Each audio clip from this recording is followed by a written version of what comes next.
I'm Lucy Edwards, Director of Client Success at VHT Studios. And today I am at premises of leading real estate companies of the world. And my guest is Paul Boomsma. Paul is the president and CEO of this great LeadingRE organization. Hello, Paul. Hi, Lucy. It's an honor to be with you today. Oh, it's my honor, Paul. So I understand you've been in real estate industry for over 25 years. And for the last 3+ years, you have been the CEO and the president. Yes, I've been with LeadingRE for over 15 years, but I took over from Pam O'Connor 3 years ago, who is our founding CEO.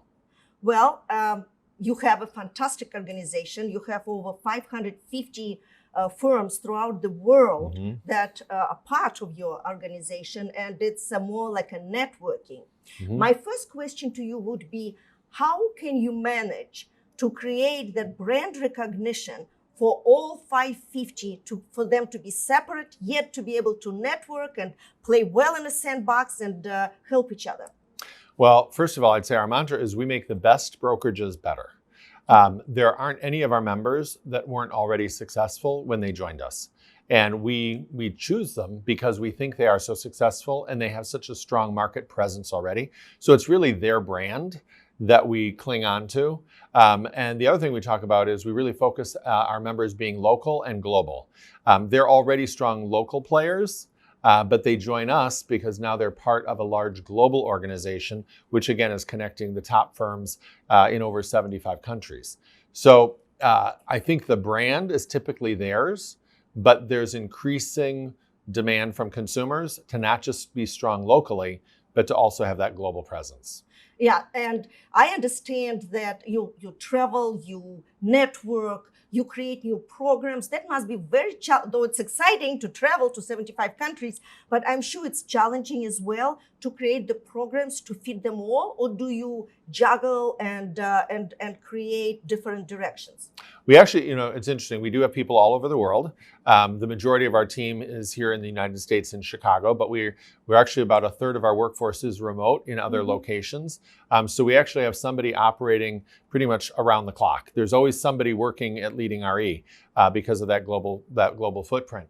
I think that one of the things we do is we really do try to isolate what the needs are for each region, because real estate is so local, and we think of it, in the US, it's very connected to your community.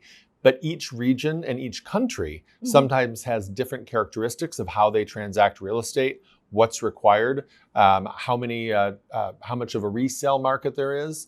In some markets, there's not a strong secondary market. In parts of China, in fact, developers will often have the option to repurchase a unit. So there isn't really a secondary market except through the developer. So we also have a developer program because in some parts of the world, you think a developer has a building. Well, they actually have 30 25-story buildings. So it's almost like a small city that they would be controlling. So depending where we are, we have to operate a little differently. So we have an EMEA team, which is Europe, Middle East, and Africa.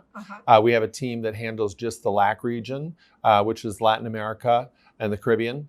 And then we also have our Asia Pacific group, which is obviously Asia and Pacific and Australia, New Zealand, that whole group. And then of course in the US and Canada, which we also break out because Canada has some different needs than the US as well. So we try to focus all of our marketing and programs at each different region. And then within those regions, there's still some unique characteristics in different countries. So you have leadership teams in those regions that help you understand what's going on, what's needed, changes that are taking place, and so on. So that is, and you have to keep up with all of them. Well, we have a great team that does. We have somebody that just handles all of our global operations as well as North America operations. Again, we're strongest in the US, and part of that is the US has the most robust real estate market in the world. Thank goodness that Americans continue to buy homes. We probably have the highest propensity to, have a child, get a new home. Your parents, the kids go off to school, get a new home. So we do have the biggest turnover of homes of any country. And we also have the largest percentage of home ownership. Many other countries are still, there are many people that grow up renting. all their life, and it's not a stigma. It's just a fact where they don't really desire to own.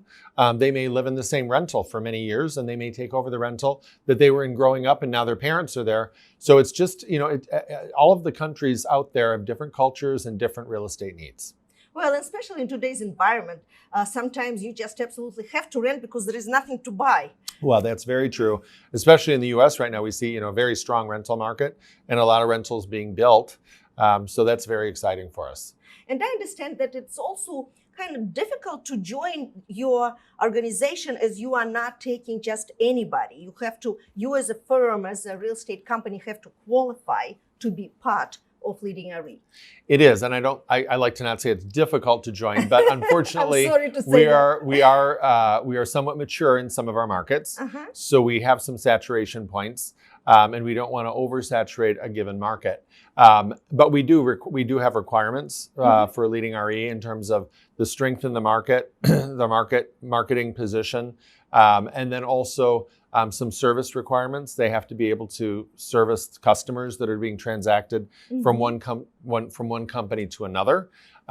So we focus on quality. It has to be a quality firm, and we do turn down 80% of our applicants. So I don't know that it's not difficult, hopefully, for the people that we want to bring in, right. But we do. It's really more by invitation. But I think it's great in a way that someone has to qualify. It's a prestigious name, and to be part of your organization, you have to qualify. And for someone to really build the company and their brand, to say, "Yeah, I wasn't able to join you 2 years ago, but now you are inviting me." Correct. Well, and a big reason why we focus on the quality is that our history has always been in referral business. And if you're referring one of your clients, customers, friends, or family members to another firm with another agent in another part of the world, you want to know that they're going to be treated just as good or even better than you would treat them. So in order to do that, we have to have really high quality firms so that we can all, as members, feel confident that when you're referring somebody, they're going to land in very, very good hands. So, one of the things I'd say is we're only as good as our worst. And, over the years, we've parted ways with some people, and sometimes, it's a good thing, and they're just not going in a direction that we're looking to go in. But overall, we want to make sure we can always deliver a very high quality, high service experience when we're referring somebody to another member of leading real estate companies of the world. Well, consistency is so important. Yes. We always talk to our agents about, how important it is to be consistent in your marketing strategy, in your brand, how you represent yourself and you stand for what you believe in. And that's exactly what you are talking about. Correct. And agents are using LeadingRE in their listing presentations if their company, if their firm is part of your organization, they're actually very proud, and it plays a great role, not just for international, but also within the country. Correct. As lately everyone is moving from Chicago, and maybe they're keeping something here, but like maybe a small apartment, and then getting something in Florida or in Arizona, they have to work with agents who are just like them, so they can refer their client and have the same experience. Right. And it's in that way, we're a little bit like Match.com. We want to match the right agent with the right customer so that they have a wonderful experience. And it's when you're working with an agent, it becomes very personal. There's a lot of emotional connection there. They really find out a lot about your life, your financial situation, what you're looking for. Unfortunately, sometimes it could be a divorce situation. Whatever it is. Life. It's life, but again, there's a real bond that's created, so making sure that the right person is there is important. The other thing you mentioned was when it comes to movement, we often think about people moving in and out of the U.S., and then we think in the U.S. people moving, maybe getting a place in Florida, or if they like to ski, maybe in Colorado or something like that. But that's true in other parts of the world as well. We actually have more movement, and it's either north and south, or south to north, depending on what part of the world you're in. But there are a lot of people in Australia who may have a home in somewhere in Southeast Asia. So they might have a vacation place in Bali or in Phuket. And the same is true. There may be people in China who also go down to Singapore or have a resort again in Phuket or some of these other wonderful places. So there's a lot of north-south movement, and the thing that we always see is people are often looking to get warm. So depending on where they are in the world, it could be they're in England and they'd like to be in the south of France, or they'd like to be in Spain or Italy or Greece or Portugal or something like that, because they want to escape and have a place for holiday. So we see the same thing. It's not always as much movement where somebody is automatically going across the pond, one place or another. Though we certainly see there's been a lot of movement from Asia into the U.S. And it goes, depending on what the value of the dollar is against the euro, right. That often affects what people are buying in the U.S. as well, coming from Europe. So there's a lot of factors that are driving what that referral business is, and obviously the COVID pandemic has slowed some things down just because people couldn't travel and borders were closed and things like that. But at the same time, it also fueled a lot of business because there were a lot of people who did want to escape. So they may not have been doing as much cross-border, but they were doing referrals outside of a major urban area. Or in some cases now we see people coming back to urban areas because in many cases prices have been adjusted. So people say, hey, it's the best time for me to buy in the city because prices are a little lower than they were a couple of years ago. So, I certainly COVID's been a horrible thing for the world, but the silver lining is it's really forced consumers to rethink their living arrangements. And when they rethought them, it often made them change their living arrangements, which resulted in a transaction for a real estate agent somewhere. And even real estate agents now, they are looking to expand their borders, and they also get their license and certifications in other states, like New York now is investing in Florida as a realtor, traveling more and networking and so on. So that also changed the whole landscape for realtors. How do you see a realtor in 2022? Because majority of realtors in 2021 were investing and embracing the technology, the new approach, the virtual showings. How do you see the future? Well, I think there's one thing that is constant, and I'll go on a little bit, but I think it's the relationship. And I think the relationship that our agents have with their customer is so important, but I think that relationship is changing. And I think that our agents need to be able to communicate more about what they offer and all of the different things that they can provide. There are many different businesses that have gone direct to the consumer. And, like anything else, there are so many different needs. And I think what I find exciting about the business right now is it's the first time that we're really seeing changes in our model. We've had different brands, and we've had, agents working for different companies, but the premise of what was being done was about the same. It was about, listing a property, selling the property, getting the buyer, getting the transaction closed. Today, we're seeing there's a whole new group of financial options. There's options for people to sell their home and rent it back so they get the money for a down payment. There are other options for people to have their home renovated in advance, and then that money is then taken out at the closing. So there's a lot of different models out there. What I think is exciting is our agents really have the opportunity to deliver all of those services. They just need to be aware of them. But there's a lot of opportunity, to be able to give your consumer whatever it is they're looking for. But the agent needs to have more relationships with more different organizations. And most of our brokerages, in fact, our organization, we have a number of relationships to provide all those different services. Again, everybody doesn't need it. But again, we want to be able to say, okay, what does this particular customer need? And how can I help them and make it the most beneficial? There are a lot of people who they like to be in the market, but they don't have the down payment. However, if you say to them, hey, here's an opportunity, why don't we cash you out of your home? You rent it back, and then you could go down a path, and now you have the money to do it, and then it all comes out later. Now, there's a fee for that. Right. So you need to be able to be, able to understand those products.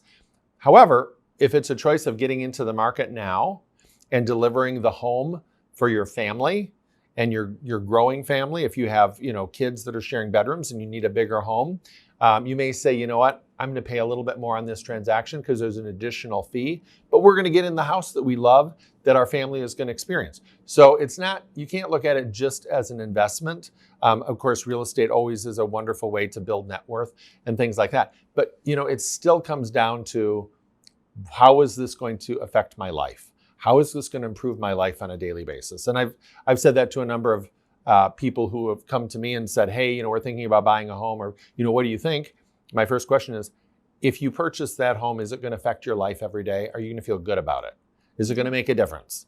Because that's where you need to start. And if it's not going to make a big difference, if there's another home out there that might, think, oh, I know, it'd be nice, well, then keep looking. But if there's a home that you go, wow, this is really my dream and it's really going to make a big difference in my life, then it's the thing to do. And then you need to look at all the other financial situations and say, does it make sense? Exactly. Am I overpaying? All those other things. But I think the models that are out there are really opening up home ownership to a lot of people who may have thought that they weren't in a position to do it. Same thing when you have the homes that need to be renovated.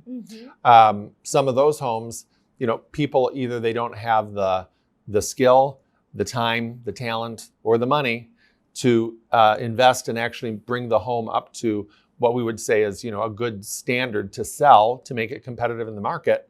Well, there's services now that can do that for them. And it actually, the amount of money they spend, potentially to upgrade a kitchen a little bit, again, not overboard, and same thing with bathrooms and maybe some new carpet, that home is going to now sell at a better price because it's more, it's more in line with what is in the rest of the market, and it won't sell at a huge discount. Now, again, you have to weigh the option. When somebody comes in and they put in too much money, well, then they've not done themselves a service either. But that's why there are companies out there that will now help them make those decisions and say, this is where you should put your money. This is where you're going to get return. So are you offering, and what I hear you saying that agent really should invest more in the education, understand the programs, understand all the ropes and directions. And are you offering that education for your agents as well? We have relationships with a lot of these different companies. And again, each of our brokers can decide who they want to work with. And again, there's no one fit around the world for all of these things. So we try to work with different companies, but they have different offerings in different areas so that our brokers can then choose and say, this is who we want to do it with. Or they may have somebody local, a local bank that's doing a program. So it's really up to them. But we want to make sure that we always have the options for them. And you explain where they can use them. And I think the key for the agent today is to have a working knowledge. They don't need to know the details. What they need to be able to say is, I know somebody, let me introduce you. I always believed in that. I think it's so important. It's about the relationship. It's not I don't want to say you fake it till you make it, but they never need to make it. They're never going to learn all those details. Exactly. What they need to do is they need to be able to say, you know what? I have somebody who I think could help us with this situation. Let me introduce you. That's what networking is all about. That's what it's all about. You understand where you can go for help, who is a specialist, because you cannot be everything for everybody. It's impossible. Correct. And that is a great way of building your business, actually, just because you are aware of all the offerings. Yeah. And I think, a big part of it, like we say, networking. I have a great story. An agent a number of years ago said, well, I don't, it was at one of our conferences and she had a great time and came up and thanked me. And I said, well, and how do you feel about relocation? Because I know before you came, you said, well, I don't really do that. And she said, I don't know. I'm still not sold on it. I had a great time at your conference, though, and I really learned a lot. Well, about 2 months later, she called me up and said, one of my wonderful customers, their daughter is getting married, and they're going to help with the down payment. So they'd really like to know if I know an agent that could help them, because they'd kind of like to keep their tabs on the whole thing. And she said, so do you know anybody? And is this a referral? And I said, congratulations. Yes, this is a referral. And it totally took on a new perspective, because she said, I'm not asking for a referral. I'm helping my customer. And I actually ran into her at an airport a number of months later. And I was in the security line and she screamed my name, and I looked over and I said, oh, what are you doing here? You're traveling. She goes, I'm here. I'm here for the wedding shower. Oh, and she said, and I said, the wedding shower? She said, yeah, remember that referral? She said, well, I've been helping them all the way through. And she said, it's been so wonderful. I really, I've actually become more connected with my customer, and now we may be doing another deal because they're looking at potentially buying someone else somewhere, and they're so thrilled. They know that I have this great resource of a network. So it really is. It's not about trying to get your hand out, but there is a referral fee that gets paid, and in many cases, it's very well earned because you're helping them, match them to the right broker in the right place, and oftentimes, I had another agent who once told me, she said, when I help people purchase their home, I give them a present at closing. She said, when I do a referral and I help them with that, they send me a thank you card. Mm-hmm. She said, so I realize how valuable it is. They really do see this as something that I'm helping them with. So, I mean, I'm a firm believer in the referral piece. Oh, I am. And I know so many agents that 80, 90, 95% of their business is referral business. Yes. And actually, one broker owner that I interviewed a couple of weeks ago, he said that 75% of his business went through LeadingRE. So that is amazing. So that is, again, it's because of the networking events, because of the networking programs that you have in place that really helps not just the broker owner, but all his agents. And they actually, all of them use your name, the name of your organization in their listing presentations. Well, it is something we're known for and we're very strong with. And I think it is a real differentiator for us, and we have some wonderful competitors in the franchise space that have wonderful brands that are national brands and things like that. But again, we came into the market and our roots go back to 1963 with Relo. And the original premise was to help customers find another quality firm in another part of the country. And again, back in the 60s and 70s, it was, kind of the Mad Men era where there are corporations like, IBM and Xerox, and, they were moving their corporate people all around. And there was a lot more movement business-wise. Of course, today it's changed with working from home. But back then, that was really about helping people, and we've just continued that to this day. So I think it's what we're known for and we're very good at. You mentioned, agents working by referral. I often hear that as well from top agents saying, oh, I 90% of my business is referral. And I'll say, well, do they ever buy homes anywhere else in the world?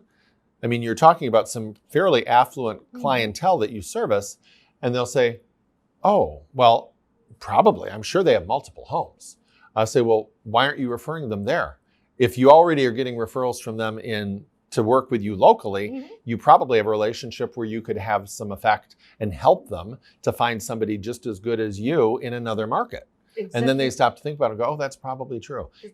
And I think the internet, everybody assumed, years ago, well, if you have the internet, why would I ask somebody to help me find an agent? Can't I just go online and find one?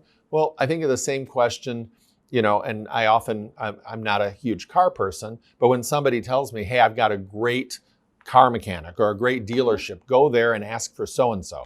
Well, I can go on the internet and find all the places to get my car serviced. Right. But if somebody tells me, hey, go to John, he's the service manager at blah, blah, blah, guess what? That is where I'm going to go, because that is worth more to me than anything I'm going to see on the internet. And I think the same is true when it comes to real estate agents. Word of mouth referral, just like for their own business, it's very, very valuable to their customers because they want to know, hey, I got somebody for you.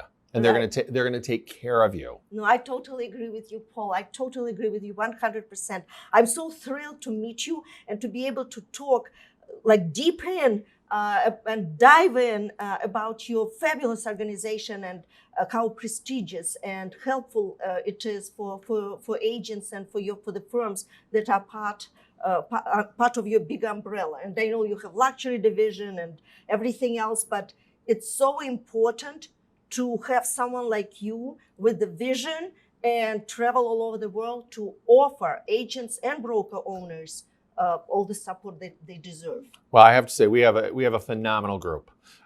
They're all wonderful people, and I think one of the differences that I see is in order to be part of our organization, you have to have a good organization and you have to be a leader in the market, and that means we have great leaders because companies don't exist without strong, charismatic, caring leaders who are very dedicated to their local communities, but also are savvy business people, right? And have an impeccable reputation.